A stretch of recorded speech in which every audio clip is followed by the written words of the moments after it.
Well, hey there. It's officially Labor Day, and that means from here on forward, it's the off season if you're into camping. And if you're like, most seasoned campers, this is when you look back and think, you know what, that didn't work so good for me this year. I bet I could do better. And something I'm always looking to have better when I'm camping is a good cup of coffee. Because frankly, I'm a coffee snob. So over the decades, I've acquired many different means of making coffee when I'm out in the middle of nowhere. And as you'll see, most of my coffee stuff is very used, very burnt. So these are not pushed reviews, just honest opinions of what did and did not work for me. Let's just call it that. And one of the simplest means of making coffee goes back to the pioneer days, probably even before that. Just take some simple coarsely ground coffee grinds, generously add them to a cup, add hot water, add cold water, and use your teeth to filter it. Good old Cowboy Coffee. Tastes, well, great never. Let's leave it at that. Add hot water.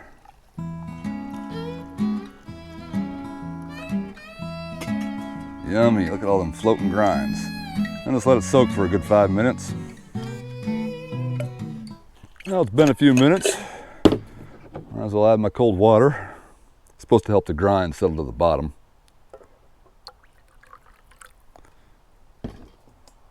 I don't think that happened, but whatever. And then the best part, you get to enjoy it with your teeth.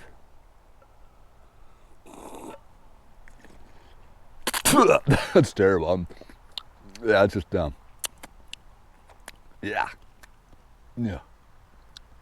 That's gonna taste bad for a while. Okay, well, realizing that it's not 1859 anymore, we don't have to do that.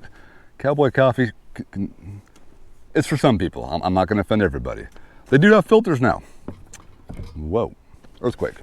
And the French press was a great invention. I think this makes an excellent cup of coffee. All you got to do is have hot water grinds, filters reusable, an indefinite source of pre-filtered coffee that it's not going to stick in your teeth every time. They even have these nice, what's going on here? Single-use versions. This one, I love this idea. Sorry, I forget how to use it. That's a filter right there. Put her in, squeeze, good to go. Same thing, but for one person. Very portable, and it's also all of your dishes in one, so that makes it easy. Yeah, get a filter. It's not that big of a deal. But maybe you want more bad coffee examples. Here's one of the originals. This is the old camp percolator, Add your grinds on the top. Put your hot water in there. Boil, it comes out the top and goes through the grinds. It's not bad, really.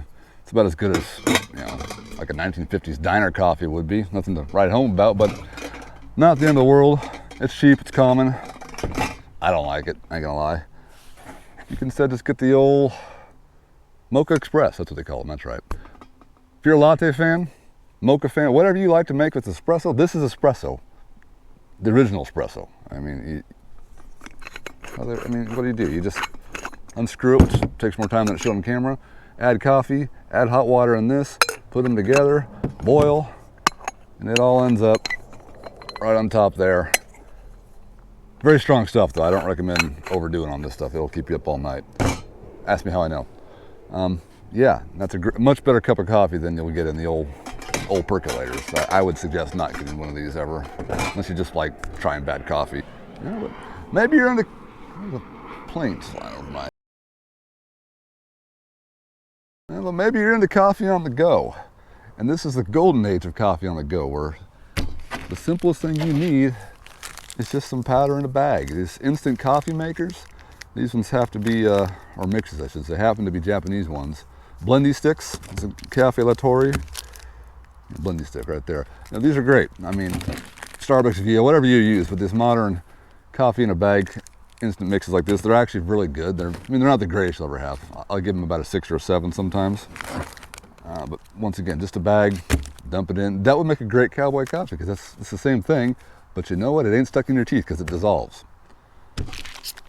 They even have ones that come with a filter in the bag. Use them once, extra garbage, but just as good. Much better cup of coffee than getting coffee stuck in your teeth. This whole thing was not supposed to be about Cowboy Coffee, but boy, I'm stuck on that topic, aren't I? And I don't have an example with me, but nowadays you can even just go to the grocery store and you can get yourself a jug of cold brew or iced coffee, and it skips the whole having to boil water phase altogether. And nowadays, with all these fire bans in effect, it's getting a lot harder to boil the water anyways. Just this last weekend, we were camping at a place where, you know, they had showers and pavement and all that, but we couldn't even start a propane stove. They wouldn't allow us to. And so it's not a bad idea to have that as a backup plan, because frankly, if I don't have coffee, I think it's just the end of the world for me. So forget water, coffees. I got to have the coffee. Yeah. So in all honesty, is there a bad coffee maker? Not really. They all have their pros and cons and why you want to use them and why you don't. I would say that Cowboy Coffee is kind of not necessary ever. I don't think you could ever be so simplified that you need that, because like I said, this is a cup, this is a filter, it makes coffee, and it doesn't get stuck in your teeth. Why bother with, why settle for Cowboy Coffee? That's a no-go. I can't, I'm off that topic. Let it go, Brennan. But simple, yeah. These French presses, these systems, they have always worked great for me. They make the most simplified cup of coffee. I highly recommend them whenever I go out.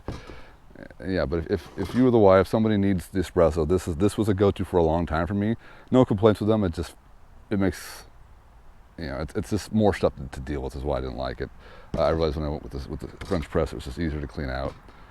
I don't recommend these like really for any reason. With the modern coffee systems we have, that just isn't necessary. And if you're going on a simple trip, if you're going backpacking and said you can't, you know, cook anything really, but somehow you can boil water, this is a great option. These, you know, instant coffees, they're good enough. And truthfully, you could probably even do them with an iced version. I've never tried them, just make them cold. That would work. I know of some guys that will just make their coffee ahead of time and keep it in a bottle. That's another option you can do too. And same thing with the iced coffee ideas. It's a lot easier to keep something cold than it is to make it hot. So yeah, all better options, all simple options, great options for camping, and it's all about minimizing things. That's what you should be thinking about whenever you're going camping. Bring less, because frankly, you don't need to bring the entire freaking kitchen with you. The idea is to simplify things, and that's the essence of a backpacker. And you can apply those essences of a backpacker, the thinking and style of a backpacker, to your modern campings style, your car camping, whatever you're into, and it gets a lot easier. You know, you don't have to bring the car full of stuff to go camping. You can just bring the minimums, and realistically, if you can't fit it on your back, you probably don't need it to begin with. So anyways, just thoughts. They're all great to me. I'd use them all in certain scenarios, and yes, I would even use Cowboy Coffee in a certain scenario. It would probably be that I crashed my plane in the middle of the desert and happened to find a bag of coffee grinds, and I had some sticks to rub together, and that's probably about the only scenario I would actually even consider that. But yeah.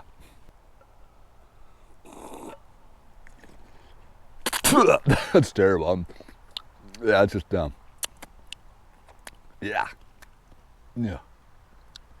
yeah, that's gonna taste bad for a while.